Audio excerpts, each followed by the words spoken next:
दोस्तों ये आपने जरूर सुना होगा कि सीबीएसई में 2025 में एक नई भर्ती आ चुकी है, जहां पर आपको सीटीटी नहीं लग रहा है, टीईटी नहीं लग रहा है, बीएड नहीं लग रहा है, डीएड नहीं लग रहा है, कुछ नहीं चाहिए, सिर्फ 12वीं पास होना चाहिए कह रहे हैं।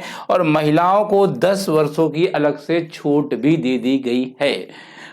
हालांकि देखिए, इसका सच मैं आपको बताऊंगा, ये जो यूट्यूब में आप चल रहा है ना कि ना तो डीएड चाहिए, ना तो बीएड चाहिए, ना तो सीटेट चाहिए, ना तो ये चाहिए, भाई बेवकूफ़ बनाने का तरीका है। मैं आपको बता रहा हूँ, बेवकूफ़ इसलिए कहूँगा यार, क्योंकि यहाँ पे आपने देखा है कि ऐसा जो टीचिंग जॉब होती है उसमें सीटीईटी, बीएड, डीएड ये सब लगते हैं। नॉन टीचिंग जॉब्स में इन चीज़ों की क्राइटेरिया नहीं रहता है, नॉन टीचिंग जॉब्स में आपको ये चीज़ें नहीं लगती है। तो ध्यान रखिएगा, ये जो सीबीएसई की जो नई भर्ती आई है, भर्ती तो आई है ना, बहुत कम पोस्ट है, डेफिनेटली कम पोस्ट है, भर्ती भी आई हुई है। आप लोग अप्लाई करना चाहें तो उसकी जानकारी मैं आपको सारी दूंगा, पर ये जो लिखने का तरीका है ये गलत है। ये आप लोगों ने मुझसे पूछा, इसलिए इस तरीके से मैंने भी लिखा हुआ है, मैं आपको बता दूं, अदरवाइज मैं नहीं लिखता।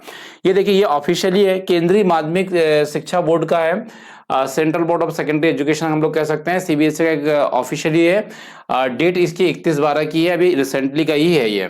ठीक है, यहाँ पे 2 ही वैकेंसी आपको देखने को मिल रही है, जिसमें SC, ST, OBC, EWS, UR, total अगर आप देखेंगे तो बहुत बड़ी वैकेंसी देखने को नहीं मिल रही है। 142 पोस्ट देखने को मिल रही है। इसके अतिरिक्त अगर पीडब्ल्यूडी के 6 पोस्ट अलग से हैं, टोटल 70 पोस्ट यहाँ देखने को मिल रही है। यहाँ पे किसकी? जूनियर असिस्टेंट की। ठीक है, जूनियर असिस्टेंट की 70 पोस्ट है, जिसमें से अगर आप देखेंगे तो ओबीसी की 34 है। यहाँ पे मैक्सिमम एज जो बताई गई है वो बताई गई है सुपरिटेंडेंट की 30 और जूनियर की बताई गई है 27। हालांकि इसमें एज में एक बड़ा बड़ा रिलैक्सेशन है, तो एज को देख के घबराइएगा मत आप लोग, अभी पूरा वीडियो देखिएगा। ठीक है, अब देखिए क्या हो रहा है। मैं अभी आपको 2 जॉब बता दिया मैंने, बी और सी, 2 ही जॉब है यहाँ पे सीबीएसई में। और दोनों जॉब अगर आप देखेंगे दोस्तों, तो यहाँ पे देखिए कहीं ना कहीं टीचिंग की नहीं है ना, इसीलिए उसमें सीटीईटी का रिक्वायरमेंट देखने को नहीं मिल रहा है। हालांकि फॉर्म कब से भरे जा रहे हैं? 2 तारीख से, 2 जनवरी से फॉर्म भरेंगे। 31 जनवरी को ये फॉर्म भरना बंद हो जाएंगे। जो बच्चा एलिजिबल है, भरना चाहता है, वो 2 जनवरी को भरना स्टार्ट कर देना। 2 जनवरी, आज 3 जनवरी है, और भैया ये 31 से पहले पहले भर देना। 31 तारीख को यहाँ पे ये बंद हो जाएगा। ठीक है, याद रखिएगा। अब आगे हम लोग चलेंगे, तो देखिए आगे अगर हम लोग जाते हैं इसी वाले में, मेन पॉइंट की बात करूंगा सारा, ऐसा कोई व्यूज नहीं लेना है हमको, ना तो यहाँ पे कुछ करना है, तो इसलिए बहुत लंबा वीडियो हम लोग लेंगे नहीं। एसटी एससी वाले को 5 साल ऐड कर लीजिएगा आप लोग। ठीक है, महिला 10 साल इसमें और जोड़ देना, 15 साल हो गए उनके। ठीक है, ओबीसी वाला 3 साल जोड़ देना यहाँ पे। पीडब्ल्यूडी वाले जो है हम 10 साल जोड़ लीजिएगा। ठीक है, यहाँ पे ओबीसी कैटेगरी में पीडब्ल्यूडी का कोई व्यक्ति है तो वो 13 साल जोड़ लीजिएगा। और यहाँ पीडब्ल्यूडी एसटी एससी कैटेगरी कोई बच्चा है तो भैया वो 15 साल जोड़ लीजिएगा। अभी ये बताओ, 30 साल के आप थे, मान लेते हैं यहाँ पे एसटी एससी कैटेगरी के लिए और 15 साल उसमें जोड़ दो तो कितना हो गया? 45 साल यहाँ तक आप फॉर्म को भर सकते हैं। तो मैंने जैसा कहा था, एज को लेके आप घबराइए मत। ठीक है, एज को लेके मत घबराइए, एज के लिए बहुत रिलैक्सेशन इसमें देखने को मिल रहा है। और अगर कोई वुमेन्स है, जनरल कैटेगरी की भी है वो, तो उसे 10 साल का यहाँ रिलैक्सेशन देखने को मिलता है। कितने साल का मिलता है? 10 साल का मिलता है। मतलब महिलाओं को 10 साल का रिलैक्सेशन है ही, चाहे वो किसी भी कैटेगरी की हो, ये ध्यान रखिएगा। तो ये भी एक बड़ी चीज है। तो यहाँ पे ज्यादा कुछ चाहिए नहीं इसके एलिजिबिलिटी के लिए। जो पहली पोस्ट आपको दिख रही है सुपरिटेंडेंट की, उसमें आपको बैचलर डिग्री चाहिए। जैसे आपको रिकॉग्नाइज यूनिवर्सिटी बोला है इन्होंने, कोई सब्जेक्ट दिया नहीं है, बीए, बीकॉम, बीएससी हो सकती है। और यहाँ वर्किंग नॉलेज चाहिए कंप्यूटर का। जैसे देखिए कंप्यूटर का है तो यहाँ पे विंडो में, एमएस ऑफिस में ये चीज़ें आपको आनी चाहिए। जब आपका टेस्ट होगा तो आपको एमसीक्यूज बेस्ड टेस्ट दिया जाएगा। ठीक है, याद रखिएगा। और उसके साथ साथ एक डिस्क्रिप्टिव टाइप का टेस्ट होगा, जहाँ पे आपको आंसर का एक्सप्लेनेशन लिखना होगा। ठीक है, और यहाँ पे टाइपिंग स्पीड आपकी 45 होनी चाहिए। कितनी होनी चाहिए? टाइपिंग स्पीड कम, सॉरी 45 नहीं 35 होनी चाहिए। कितनी होनी चाहिए? 35 होनी चाहिए। ध्यान रखिएगा, मतलब ये जॉब कंप्यूटर से रिलेटेड है, कंप्यूटर की जॉब है, जहाँ पे आपको अच्छी खासी टाइपिंग स्पीड मांग रहा है। 1 मिनट में 35 वर्ड आपने टाइप किए होने चाहिए। अब ये देखिए यहाँ पे जूनियर वाला जो है, जूनियर असिस्टेंट का, इसमें 12th पास होना चाहिए आप सिर्फ, है ना, 12th पास होना चाहिए। और टाइपिंग स्पीड आपकी 35 की होनी चाहिए। एमसीक्यूज होगा इसमें, एक छोटा सा एग्जामिनेशन होगा एमसीक्यूज का।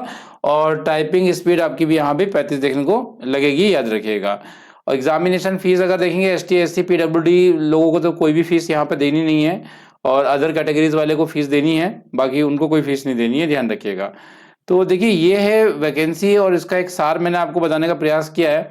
हालांकि क्या क्या पूछा जाएगा इसके विषय में मेरे हिसाब से मेरे को अभी डिस्कस नहीं करना चाहिए, क्योंकि नंबर ऑफ पोस्ट बहुत कम है। फिर भी एक बात बता दूं मैं आपको, पार्ट 1 में जनरल नॉलेज करंट अफेयर्स आ रहा है, जनरल अवेयरनेस आ रही है, एनवायरमेंट आ रहा है, रीजनिंग मैथमेटिक्स आ रही है 25 नंबर की, जनरल हिंदी इंग्लिश आ रही है 25 नंबर की, बेसिक नॉलेज ऑफ कंप्यूटर आ रहा है 10 नंबर का, अवेयरनेस स्कूल एजुकेशन आ रहा है 10 नंबर का। ठीक है, याद रखिएगा। तो इस तरीके से यहाँ पे ये चीजें निकल कर आ रही है, जहां पे ये कह रहा है कि नंबर ऑफ क्वेश्चंस आपके 100 होने वाले हैं और नंबर ऑफ टोटल मार्क्स 300 होने वाले हैं। मतलब एक क्वेश्चन 3 नंबर का होगा और टाइम होगा 2 घंटे का, टाइम होगा 2 घंटे का, और एक क्वेश्चन 3 नंबर का होगा। ध्यान रखिएगा, यहाँ पे 3 नंबर का एक क्वेश्चन होगा, ये ध्यान रखना है आपको। हालांकि नेगेटिव मार्किंग की भी इसमें बात हुई है, हालांकि आप पढ़ लीजिएगा, इसमें मैंने टेलीग्राम पर डाल दिया है, पर नेगेटिव मार्किंग की भी इसमें बात की गई है कि ध्यान रखिएगा इस चीज को। तो ये थी एक जॉब वैकेंसी के बारे में एक अपडेट भी है जो आपको जाननी चाहिए थी, और यहाँ पे आपको घुमा फिरा के ना बताते हुए मैं आपको साफ साफ बताना चाहूँगा कि ये कंप्यूटर से रिलेटेड जॉब है, जहाँ पे बीएड डीएड या बीटीसी आदि की आवश्यकता नहीं होती है। तो उसके आधार पर ऐसा लिखा जाता है कुछ व्यूज आदि पाने के लिए, तो वो एक अलग चीज़ है। पर मेरे हिसाब से सही चीज़ें सर्व करनी चाहिए यूट्यूब में, ना कि कुछ गुमराह करके चीज़ों को सर्व किया जाना चाहिए। हालांकि आजकल देख रहे हो कोई वैकेंसी आती नहीं है और 50 वीडियो अपलोड होते हैं 50 चैनलों में, आज ये हो गया बीपीएससी का, कल वो हो गया, कल वो हो गया, सुबह से शाम तक देखें तो बच्चा परेशान है। 7-8 वीडियो अपलोड कर दे रहे हैं, ऐसे ऐसे चैनल्स हैं, अब नाम तो नहीं लेना चाहता मैं, बस लगे हुए हैं वो लोग कि आज ये हो गया, वो हो गया, ये वो यूपी की देखो तो यूपी में भर्ती नहीं आएगी, यूपी में भर्ती आएगी, बस उसी के पीछे यार बच्चों को परेशान कर रहे हैं। और सारे बच्चे भी देखते रहते हैं बीपीएससी ट्री में ये हो गया, वो हो गया, अपडेट आ गई, कोई नई अपडेट आई है, ये वगैरह वगैरह, ऐसा आप लोग लगातार आप अपना डाटा भी वेस्ट करते हो, समय भी वेस्ट करते हो। उसी समय में यार आप तैयारी कर लो, जब वैकेंसी आएगी तो ऑफिशियल वेबसाइट में पता लगी जाएगी ना। तो ये चीज़ें भी होती हैं। चलिए आप लोगों को अब क्या कहें, आप लोग खुद ऐसे वीडियोस देखते हैं, व्यूज़ अच्छे आते हैं, तो ऐसे वीडियो और ज़्यादा बनाने के लिए लोगों को मोटिवेशन मिलता है। तो उसके लिए कहीं ना कहीं आप ही लोग जिम्मेदार हैं, दूसरे लोग नहीं है। मैं तो कहूँगा आप अगर वीडियो ही नहीं देखेंगे तो कोई बनाएगा ही नहीं, ये भी चीज़ें बहुत रियलिटीज़ वाली है। तो चलिए मुलाकात करेंगे अगले सेशन में। फिलहाल आज के लिए इतना ही था। जुड़ने के लिए धन्यवाद। Thank you so much everyone to watching this video. Good night, शुभ रात्रि and take care. Thank you.